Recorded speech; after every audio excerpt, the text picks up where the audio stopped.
Welcome back to the channel and the second episode of the Back to the Bridge series, building into my Sydney Marathon.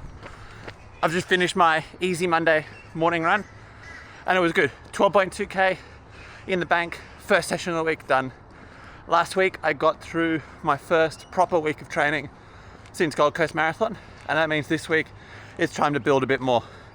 But so you know what we're building to. We're going to go over the week that was. So let's go have a little breakdown of last week and then what to expect in this week's training coming up. All right, last week was a great start to the next training block. Finished the week out with a really good threshold session on Friday, 3 by 9 minutes with 5 minutes worth of 15 seconds on, 15 seconds off at the end, just to burn the legs a little bit extra. Then next important session was Sunday, a long run, first hilly long run for ages.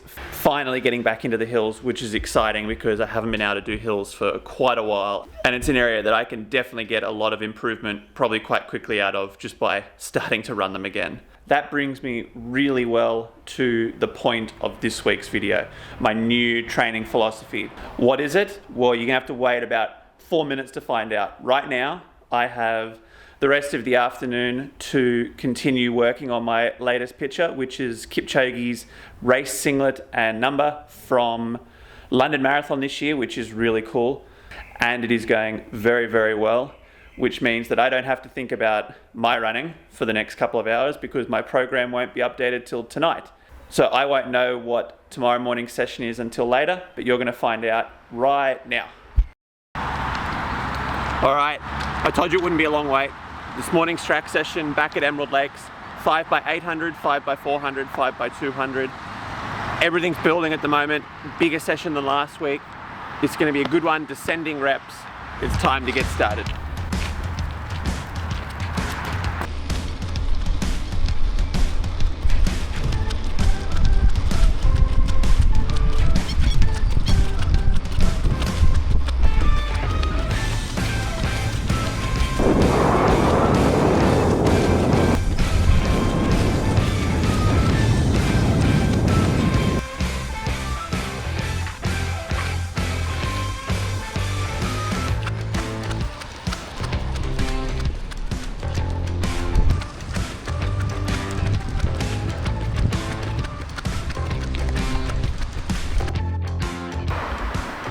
All right, so I just got home from my warm down. I want to go over that session a little bit because it went really, really well. So reminder, the session was 800s, 400s, 200s, 5 sets of everything, descending reps. So the idea is to get faster. The most important part about that session is to make sure you increase the pace as the reps go down. It's a really good session for improving your pacing skills. It's a great session for improving speed and endurance because it gets harder the further you go. It's a nice long session, longish session with 7k in total. Today was probably the best pacing I've done for a long time, if not ever.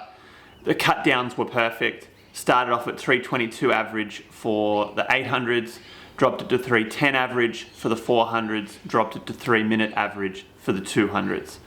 That's pretty much textbook perfect for that set. About a 10-second drop per rep and a really good improvement over last week where didn't quite have the best session, but I was just building back up from the half. This week, hit the ground running, the first proper week of training, and things are starting to build. And that's where I want to transition now to my plan. What's my new training plan to start trying to tackle these times that I want to run? So it's a two-part plan.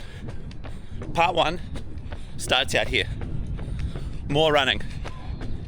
I've finally been given clearance from my physio to start significantly increasing my running volume. Oh, bit puffed at the moment. Setbacks never happen when you want them to. And halfway through this week, I got the worst tonsillitis I've ever had. I'm dosed up on antibiotics. And I'm feeling pretty average, but it's beautiful just to get out in some fresh air and have a run. But two-part plan starts out here on the road or on the path. I need to run more. If I want to run somewhere in the 2:30s for a marathon, sort of under 1:15 for a half, as quick as I can for a 10, nothing is going to supplement volume of training. Now, I like to think of it in terms of kilometers per week, just because it works a little bit easier in my head than thinking of it in time. But this works the exact same way if you think about it in time. So I'll do the conversion later and put it up on the screen. I've finally been given clearance, like I said, by my physio to significantly increase my running volume. So what's that going to look like? So over the next 6 months, I want to slowly build my running volume back up to somewhere near 130k a week. I'm not sure where it'll end up landing exactly, but we'll find a sweet spot. And that'll be for peak weeks. Deload weeks are going to become far more important. It won't be sustained 130s. I don't think that would be smart for me. But it'll sit comfortably over 100. Over 110 probably normally. But I don't think that's enough. I don't think that's enough volume to get enough fitness to run the times that I'd like to. So that gets me to the second half of this plan. And that's where it gets interesting. So that's where this comes in. So my thinking is, if I can get an extra 100k worth of aerobic work done a week, which on the bike is roughly 3.5 hours for me, when you factor in that a lot of the rides will be very easy, there'll only be one ride a week where I'm actually putting a decent effort in. So that's not a lot extra to add in terms of fatigue on my body, but I think it is a really decent amount extra to add in terms of aerobic fitness and building my engine. And it'll vary. At the moment, when I'm still only running around 80k a week, the bike is going to be higher. I'm going to see if I can push up to 120k a week on the bike, maybe even 130. And then as the kilometers get more, the bike will drop, but it's always going to sit between that 80 and 100k because it's zero impact on my bones. And the way I see it is, it's free fitness. I enjoy doing it. Rather than sitting on the couch and watching TV, I'm going to sit on the bike. And you just see these days, people are pushing for more kilometers, more kilometers, more kilometers. And it's just something that my body can't handle for whatever reason.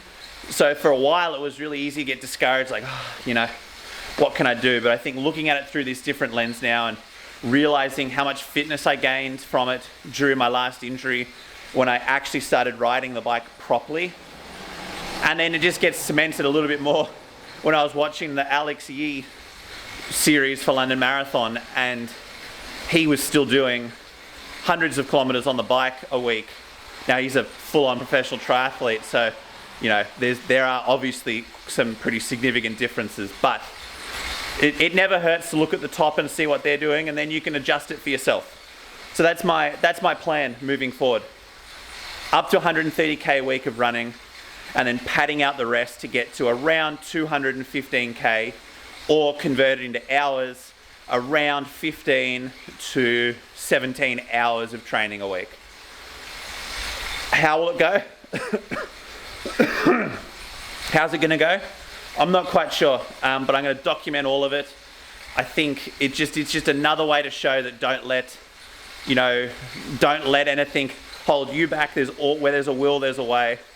This is my way, hopefully, to be able to make up that difference and make those time goals that I have just that little bit more achievable. So until next week, hopefully I'm feeling a little bit better and I get a little bit more running in. It'll make the video a little bit more interesting. Make sure you subscribe, come along for the journey, and I'll see you next week.